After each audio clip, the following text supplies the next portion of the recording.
శ్రీ పార్వతీ పరమేశ్వరుల ఆశీస్సులు ప్రజలందరిపై ఉండాలని, పాడి పంటలతో రైతులు విరాజిల్లాలని రాజన్నను దర్శించుకుని వేడుకోవడం జరిగిందని ప్రభుత్వ విప్ వేములవాడ ఎమ్మెల్యే ఆది శ్రీనివాస్ తెలిపారు. నూతన సంవత్సరం సందర్భంగా బుధవారం వేములవాడ శ్రీ రాజరాజేశ్వర స్వామి వారిని విప్ దర్శించుకుని ప్రత్యేక పూజలు నిర్వహించారు. దర్శనం అనంతరం ఆలయ అర్చకులు ఆశీర్వచనం గావించగా ఈవో వినోద్ రెడ్డి సాల్వతో సత్కరించి నూతన సంవత్సర శుభాకాంక్షలు తెలిపారు. ఈ సందర్భంగా ఆది శ్రీనివాస్ మాట్లాడుతూ కోడెను కడితే కోరిన కోరికలు తీర్చే దేవుడిగా ప్రసిద్ధిగాంచిన రాజన్న ఆశీస్సులతో ఆలయ అభివృద్ధితో పాటు పట్టణ అభివృద్ధికి కాంగ్రెస్ పార్టీ ప్రభుత్వం కొలువు తీరిన వెంటనే 127 కోట్లతో పనులకు శ్రీకారం చుట్టామని, పనుల్లో ఎలాంటి అవాంతరాలు చోటు చేసుకోకుండా త్వరగా పూర్తయి భక్తులకు మెరుగైన సౌకర్యాలు కలిగేలా చూడాలని స్వామివారితో పాటు అమ్మవారిని ప్రత్యేకంగా వేడుకున్నట్లు తెలిపారు. ఈ క్రమంలో ప్రజలందరికీ నూతన సంవత్సర శుభాకాంక్షలు తెలిపారు.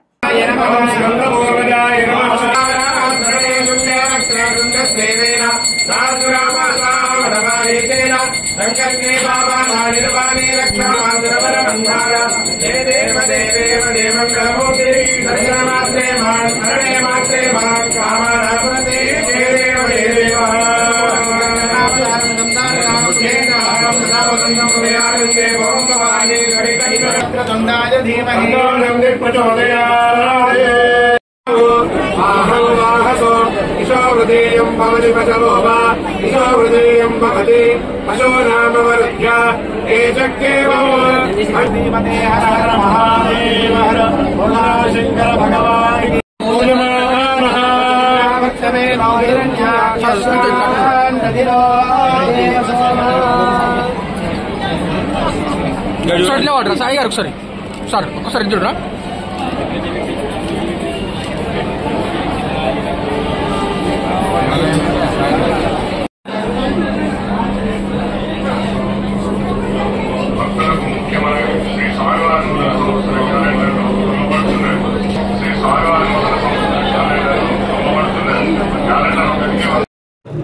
రెండు 2025 సంవత్సర జనవరి మొదటి రోజు నూతన సంవత్సరం సందర్భంగా ప్రజలందరికీ కూడా శుభాకాంక్షలు తెలియజేస్తూ, వేములవాడ దక్షిణ కాశీగా పేరుగాంచినటువంటి శ్రీ రాజరాజేశ్వరిని దర్శించుకొని లోక కళ్యాణం జరగాలని, లోకశాంతి జరగాలని, ప్రజలు సుఖమయ జీవితంతో, ఆనందమయ జీవితంతో, అష్టతో ముందుకు సాగాలని, సకాలంలో చక్కటి వర్షాలు బ్రహ్మాండంగా పడి పాడి పంటలు బ్రహ్మాండంగా పండి ప్రతి ఒక్కరు కూడా ఆనందమయ జీవితం ముందుకు పోయే విధంగా ఆ పరమేశ్వరుడి ఆశీస్సులు అందివ్వాలని చెప్పని ఈరోజు స్వామివారిని మొక్కుకోవడం జరిగింది. నూతన సంవత్సరం సందర్భంగా ప్రజలందరూ కూడా నూతన సంవత్సర శుభాకాంక్షలు తెలియజేస్తూ అందరికీ మంచి జరగాలని, అందరూ తమ తమ జీవితాల్లో కొత్త కొత్త ఆలోచనతోటి, కొత్త ఆశలతోటి ముందుకు పయనం కావాలని చెప్పి అన్ని వర్గాల ప్రజలు అభివృద్ధి పథంలో సాగాలని చెప్పని ఆ స్వామివారిని ఈ సందర్భంగా ప్రార్థిస్తూ,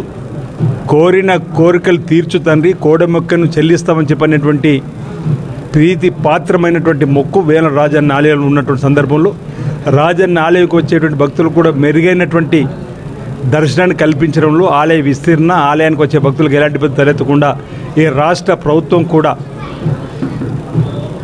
గౌరవ ముఖ్యమంత్రి రేవంత్ రెడ్డి గారి ఆధ్వర్యంలో దేవాదాయ శాఖ మంత్రులు కొండ సురేఖ్ గారు, జిల్లా సంబంధించిన మంత్రులు పెద్దలు పొన్నం ప్రభాకర్ గారు, శ్రీధర్బాబు గారి ఆధ్వర్యంలో కూడా ఇటీవల 77 కోట్లతో సుమారు రాజన్న ఆలయ విస్తీర్ణ, 35 కోట్లతో అన్నదాన సత్రానికి సంబంధించి భూమి పూజ, వేల పట్టణంలో రోడ్డు వెడల్పుకు 47 కోట్లతో కూడా కార్యక్రమాన్ని రూపొందించుకున్నాం.